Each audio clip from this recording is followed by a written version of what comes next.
Pidato Bapak Jessica Dayang bersiap-siap.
mukarrabin wa sahbihi wa tabi'in sallallahu ala yasin ahmad al-hadil amin wa alihi mukarrabin wa sahbihi wa tabi'in.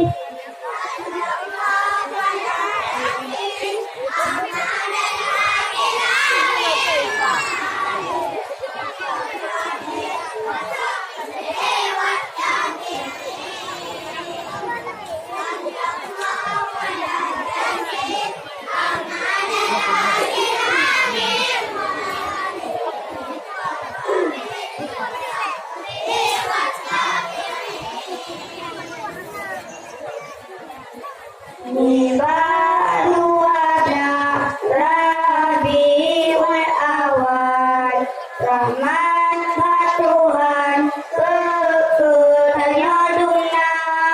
Niba Aminah lahir dan jungan, ngan kehendak Tuhan nempandang dunia. Niba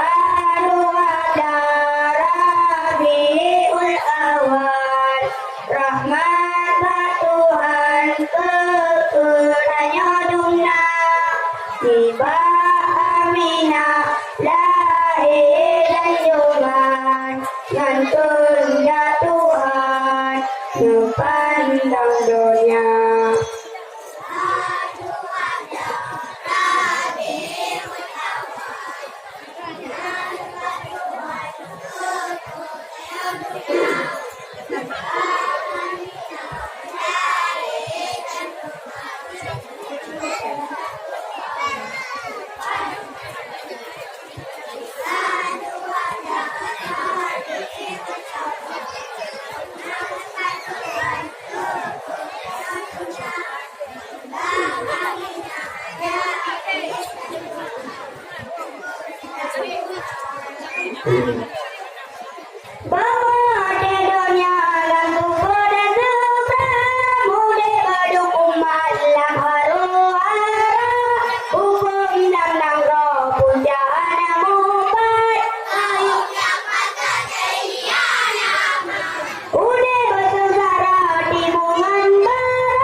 Leo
Mungkinkah diri ini dapat berjumpa Nabi di surga nanti, menjadi umat Nabi yang diakui, disayangi dan dicintai.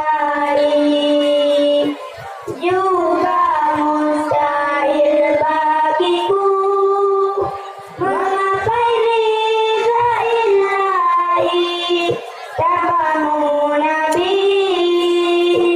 Engkau panutan kami ya Muhammad Rasulullah ya Habibi. Sekian dari kami. Terima kasih. Assalamualaikum warahmatullahi wabarakatuh. Waalaikumsalam warahmatullahi wabarakatuh. Peserta perusahaan tampil tadi atas nama Agia Abka Kayana, Rii Wisya Persana, Jatah Gasidah, Muhammad Hafibi, Mujibur Rahman, Angga Kanafi, Abka Agia, Bilal Al-Fanibi, Darmawan, Farhan, Jumanil Armi, Siti Umar, Lutfi Daji Zaidan, Muhammad Fajar, Muhammad Reza, Muhammad Hafiz, Muhammad Habibi, Muhammad Rafa, Muhammad Rafin Akil, Rafa Al-Abrar, Rizal Fairu, Sultan Hanif, TM Mahlil, Rikda Bastian, Muhammad Habibi, Muhammad Adi Syuhada, Muhammad Furqan, Muhammad Juanda. Alamat dari ujung itu sampai ujung kepala dalam. Perwakilan kelas 3B.